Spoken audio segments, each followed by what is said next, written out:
ನಾವು ಆ ಮಂತ್ರಿ ಮಂಡಲದಲ್ಲಿ ಒಬ್ಬರು ಮಂತ್ರಿಗಳು ಅಷ್ಟೇ.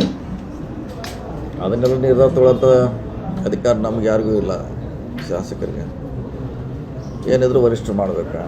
ಅನಾವಶ್ಯಕ ಚರ್ಚೆ ಮಾಡಿದ್ರಾಗ ಏನೋ ಅರ್ಥ ಇಲ್ಲ. ಅದು ನಮ್ಮ ವ್ಯಾಪ್ತಿಗೆ ಬರದಿರೋಂಥ ವಿಚಾರ. ಅದು ಸಚಿವರು ಪ್ರೋಗ್ರೆಸ್ ರಿಪೋರ್ಟ್ ತಗೊಂಡಿದ್ದಾರೆ, ಆಲ್ರೆಡಿ ಕೊಟ್ಟಿದ್ದಾರೆ ನಮ್ಮ ಅಧ್ಯಕ್ಷರು. ಅದರ ಮೇಲೆ ಪುನರ್ರಚನೆ ಆಗಬೇಕು, ಕೆಲವು ಸಚಿವರು ಕೈ ಬಿಡಬೇಕು, ಹೊಸಬರು ಹೋಗ್ಬೇಕು, ಶಾಸಕರು 3 ಟೈಮ್ ಅದೇ ಹೇಳಿದಲ್ಲ. ಅದು ನೀವು ಅಲ್ಲೇ ಮತ್ತೆ ಹೇಳಿದ್ರೆ ಅದು ಎಲ್ಲ ಒಂದೇ ಉತ್ತರ ಹೈಕಮಾಂಡೇ. ನೀವು ಎಲ್ಲದಕ್ಕೆ ಕೇಳೋದಕ್ಕೂ ಹೈಕಮಾಂಡನೇ ಬರ್ತೈತೆ. ಈಗ ಅದನ್ನು ನೋಡುವಂಥ ಅಧಿಕಾರ ನಮಗೆಲ್ಲ. ಪ್ರೋಗ್ರೆಸ್ ಕಾರ್ಡ್ ಯಾರು ನೋಡೋರೆ?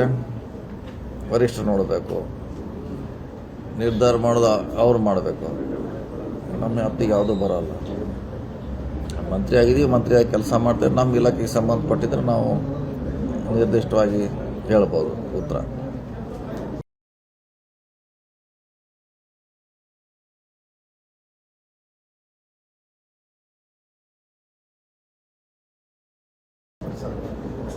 ಸರ್ಕಾರದಲ್ಲಿ ದಲಿತರ ಸ್ಥಾನವನ್ನು ಸಿಗ್ತಾರೆ.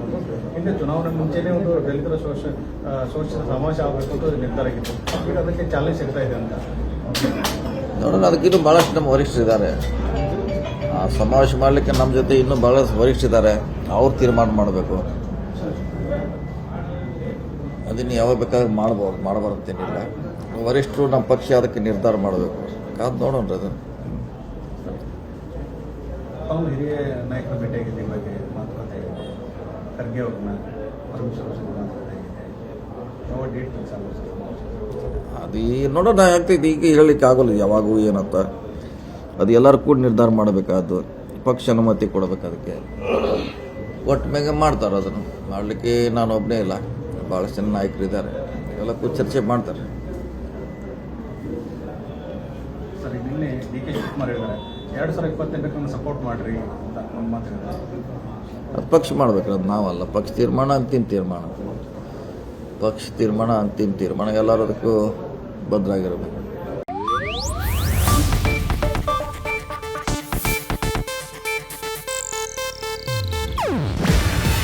ಇದು ಏಷ್ಯಾನೆಟ್ ನ್ಯೂಸ್ ನೆಟ್ವರ್ಕ್ ಪ್ರಸ್ತುತಿ.